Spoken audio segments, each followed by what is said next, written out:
Contribution ఇచ్చారు. So please. Good evening అండి అందరికీ. Correct start. ఈ సినిమా గురించి ఆల్రెడీ తెలుసు, కొన్ని తెలియనివి కొన్ని చెప్దామండి. నేను మొదటిగా చెప్పాల్సింది అందరి గురించి చెప్పారు, కానీ రాచకొండ గారి గురించి చెప్పాలన్నమాట. ఎందుకు అంటే ఈజ్ ద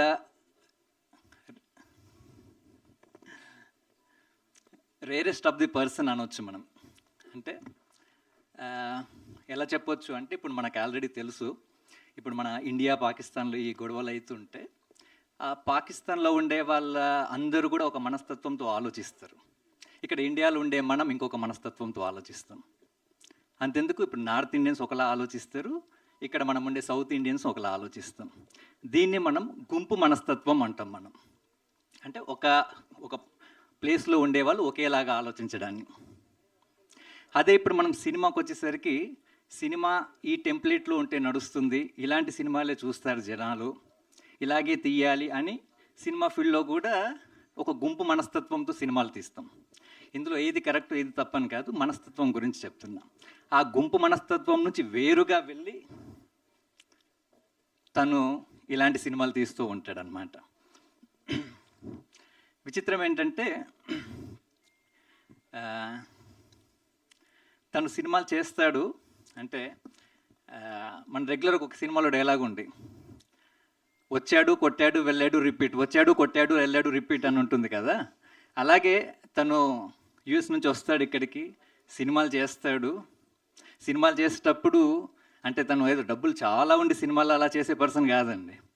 సినిమాలు చేసినప్పుడు అప్పులు అయితే మళ్ళీ యూఎస్కి వెళ్ళి అక్కడ మామూలుగా రాత్రి పగలు బాగా కష్టపడి సంపాదించి ఆ లాస్ట్ అప్పు తీర్చే రోజు మార్నింగ్ అప్పు తీర్చాడంటే మళ్ళీ సాయంత్రం తన మెదడులోకి ఇంకొక ఆలోచన వస్తుంది, మళ్ళీ వస్తాడు, సినిమా తీస్తాడు, అప్పులు అవుతుంది, యూఎస్కి వెళ్తాడు, మళ్ళీ పని చేస్తాడు, అప్పులు తీరుస్తాడు, రిపీట్. సో నా ఉద్దేశం ఏంటంటే, ఇలాంటి పర్సన్స్కి మనం అవకాశం, అంటే సినిమాలు చేయకపోతే, అంటే జనరల్ డిస్కషన్లు కూడా సినిమాలు ఇలా ఉంటే బాగుంటుంది అంటే, మన టీంలో కూడా డిస్కషన్ చేస్తుంటారు కదా, 18 years నుంచి ఒక 30 years వాళ్ళని అట్రాక్ట్ చేయాలి, అలాంటి సినిమాలే చేయాలి అని. అంటే అందరూ తీస్తుంటారు, కానీ ప్రత్యేకంగా ఇలాంటి సినిమాలు చేయకపోతే మర్చిపోతాం మనం, సినిమా అంటే అదే టెంప్లెట్ ఏమో అని గుర్తుంటుంది అనమాట. కాబట్టి ఇలాంటి వాళ్ళని మనం రెగ్యులర్గా అంటుంటాం కదా, ప్రొడ్యూసర్ని బతికించుకోవాలని చెప్పేసి, ఆ రొటీన్ డైలాగ్ అనమాట. ఈ సినిమా ఏదో రకంగా హిట్ చేయాలి, లేకపోతే ఏమవుతుందంటే అయ్యేది ఏం లేదు. ఈ సినిమా హిట్ అయితే ఇమీడియట్గా ఇంకో సినిమా స్టార్ట్ అవుతుంది. ఈ సినిమా హిట్ చేయకపోతే మళ్ళీ యూఎస్ వెళ్తాడు, కష్టపడతాడు, అప్పు అన్నీ తీరుస్తాడు, మళ్ళీ వచ్చి సినిమా చేస్తాడు, లేట్ అవుతుంది, 5 సంవత్సరాలు అవుతుంది అనమాట. అందుకని 16వ తారీఖు సినిమా రిలీజ్ అవుతుంది. ఖచ్చితంగా అంటే ప్రివ్యూ చూసిన ప్రతి ఒక్కరికి నచ్చింది ఈ సినిమా, కాబట్టి మీరు అందరూ చూడండి, ఖచ్చితంగా నచ్చుతుంది, సినిమా హిట్ అవుతుందని నా అభిప్రాయం. ఇదంతా కూడా మీ చేతుల్లో ఉంది. ఈ టైంలో నాకు శ్రీశ్రీ గారిది ఒకటి గుర్తొస్తుంది అనమాట.